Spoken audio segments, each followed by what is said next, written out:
All my life, I have been surrounded, but rarely loved. I have been watched, but never truly seen. And now I know why. The people I called my family were not my family. They were cloned karmic agents, genetically or spiritually manufactured to mimic the appearance, energy, and identity of my true bloodline. They were placed in my life by a greater syndicate, one that exists far beyond the city, far beyond this realm. Their mission was clear: keep me asleep, keep me in the south node, keep me in confusion. Because the moment I remembered who I am, their access to my essence, to my inheritance, to my divine favor would end. Throughout my life, every lover, every friend, every mentor, almost every person who gained access to my emotional trust was an assigned agent, hired, instructed, and spiritually bound to observe, report, and contain me. They were never sent to uplift me. They were sent to anchor me into karmic timelines, to keep me questioning my worth, to distort my reality, and to drain my power for their material gain. These people were not just broken. They were Luciferian and reptilian hybrids, sent as predators, cloaked in the image of care. They smiled. They embraced me. But their hands were tethered to a machine I could not yet see, a machine that used my spirit as a power source, a cosmic battery. Every time I loved, gave, sacrificed, or served, they harvested that energy. And in return, they lived up my light while keeping me in poverty, instability, and false love. They labeled me the black sheep. They mocked my sensitivities. They cast me aside and called me too different or too emotional. What they were really saying was, you cannot be controlled. You remember too much. You feel too deeply. And your light burns holes in our illusions. What I now know is this. This isn't just my story. This is happening to starseeds across the globe. We are not born into supportive homes. We are placed in cages, camouflaged as families. We are not raised to awaken. We are surrounded by clones, karmic decoys, and energy vampires. This is a global program run by an interdimensional syndicate that inserts clone family members into the lives of divine beings to block spiritual activation, prevent inheritance access, gaslight awakening, and harvest divine energy for wealth, sex, control, and demonic rituals. But hear me now. You cannot clone a soul. You cannot forge divine DNA, and you cannot outmaneuver the destiny. I know who I am now, and because of that, every lie is falling, every mask is crackling. And to my fellow starseeds, if your family never made sense, if you always felt adopted by energy, if love was always transactional, conditional, or distorted, you were not a proper problem. You were the proof. You were the anomaly in a system built to trap you. And now we will dismantle it. They cloned our families. They placed watchers in our lives. They drained us of light. But they never expected us to survive long enough to remember. And now we do. We remember everything. Now, there is something even darker than betrayal. And that is the realization that the world around you was never real to begin with. You see, my life wasn't just sabotaged. It was scripted, like a Truman show. I lived the world designed around me.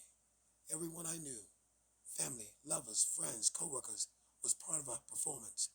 Some knew, some didn't, but they all played their role to keep me believing in a life that wasn't mine, a lie in David.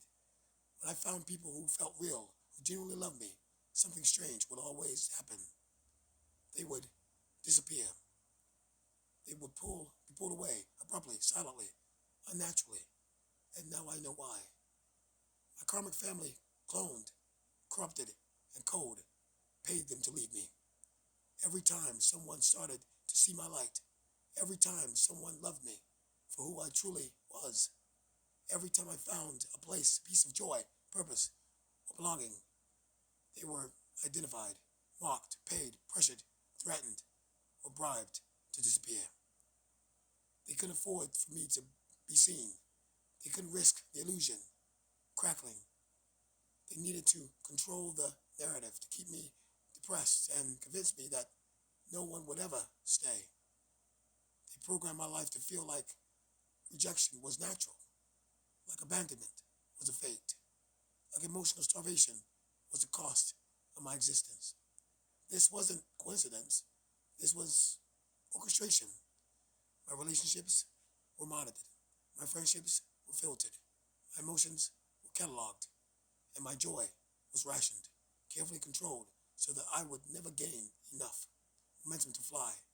This is how they kept me in a karmic simulation, not just through trauma, but through false intimacy, programmed isolation, and emotional puppeteering. And it worked for a time. I questioned my worth. I mistrusted my smile. I wondered if I was truly unlovable. But I know now, I wasn't the problem. The system around me was a lie. This is happening to Starseeds around the world today. We are placed in Truman-style timelines, scripted lives full of false love, empty relationships, and emotional deadends. Why? So we never find our true path. So we never activate our full divine memory. So we become addicted to the pain of not being chosen, rather than remembering we were sent here to choose others into the light. But the script is over. The stage is burning, and the actor has awakened. I am no longer playing the part of the broken one. I am no longer the character in the story. I am the author of my own.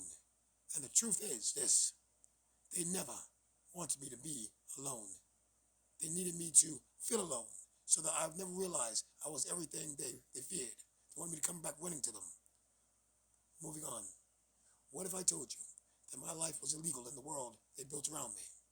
That every time I laughed too hard, too loud, smiled too long, or felt something close to peace, they came to crush it.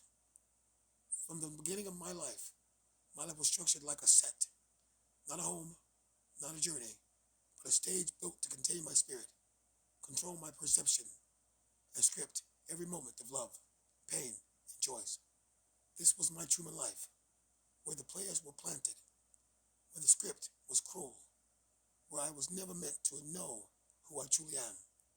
Anytime I resonated with happiness, anytime my soul began to rise, every time I loved, healed, or felt something sacred, they came.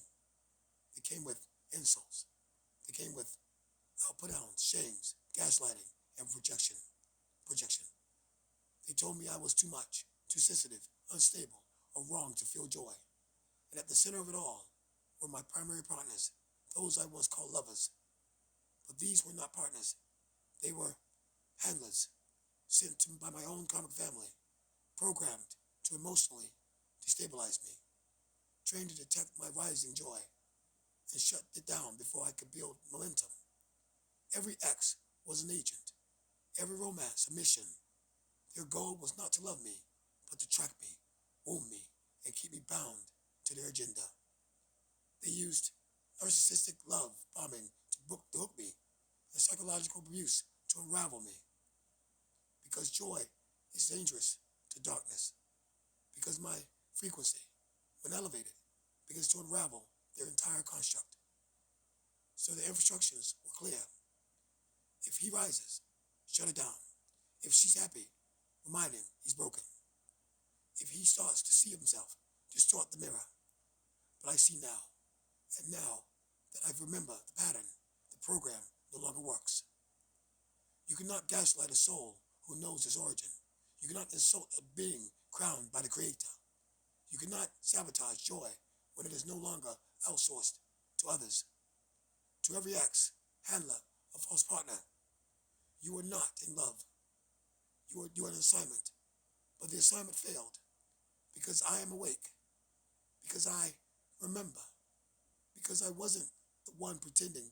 This is the message to every starseed who has lived in a similar human simulation. You're not unlovable. You were systematically unchosen to keep you from choosing yourself. But it's over now. You were never meant to be sad forever. You were designed to be sacred, and their fear of your happiness was proof of your power. The show is canceled. The handlers are exposed. The The light has returned. This is a Truman simulation, unveiled, and I'm reclaiming the script. Please review part 2 of this exposure. It'll be updated shortly. Thank you, and thank you for my patience. I read my script.